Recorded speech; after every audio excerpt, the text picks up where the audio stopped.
Moving next to another game at 3:30. This one's on NBC. It's Boise State taking on Notre Dame. The Boise State Broncos, man, this is the one they've been circling, right? It's the one they've been waiting for, the opportunity that they want.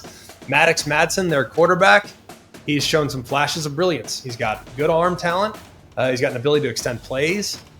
His decision-making will be very important in this game. And on the other side, CJ Carr, what an incredible start to his career he's had. I mean, won the starting job there in the preseason, but he's shown a lot of poise, shown great command, and he can clearly break you down with whatever type of coverage you want to throw at him. This is a mature young man. I'm very, very optimistic with what I've seen. A couple injuries in this game. The Broncos have been monitoring the health of a few defensive linemen. So if they are at less than 100%, that could have an impact on how much pressure they can create against CJ Carr. And then for Notre Dame, they've been dealing with some injuries in the secondary.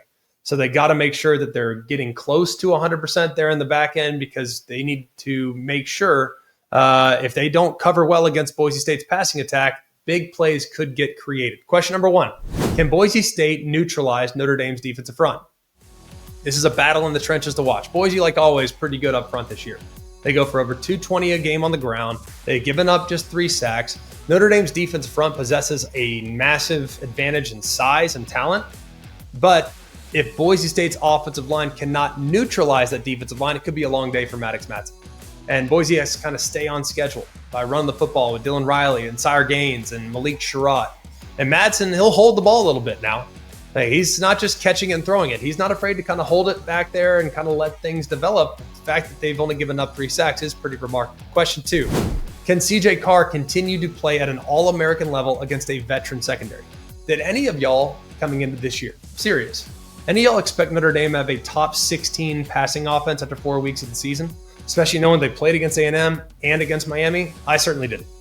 I also didn't expect them to have a top 5 offense in terms of efficiency.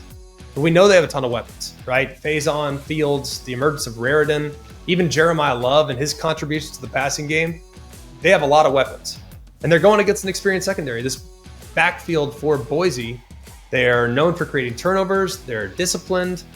They have been a little vulnerable to giving up some big plays. So if they're giving up explosive plays in the passing game, that's really bad news for the Broncos, because Notre Dame, they've excelled in that area this year. They have 24 pass plays that have gone for 20 plus yards. That's 7th in the FBS. Question 3, has Notre Dame's defensive woes gotten corrected? Look, the secondary depth has been problematic. Like, injuries have kind of thinned out a position in the backfield that could be a bit of a concern. This is a good passing attack, and they can move the ball through the air. It's a top 20 unit throwing the football, and they average nearly 300 yards a game. Caples and Marshall, they create a nice 1-2 punch at wide receiver. So Notre Dame has to be just as good this week defensively as they were a week ago. And then question 4, can Boise State stop this tandem of running backs? Look, we know that this running back tandem, Jadarian Price and Jeremiah Love, and an improving offensive line will be a handful.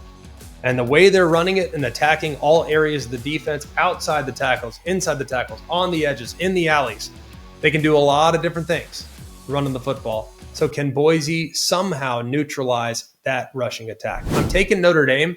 The advantage in the trenches is just too much. I don't think Boise can overcome that, but I would not be surprised if Boise covered. I think Boise will hold up a little better in the trenches than some would think. I think they'll be pretty sound in the secondary. So I think this game stays inside the number, but I think the Irish will win this game comfortably.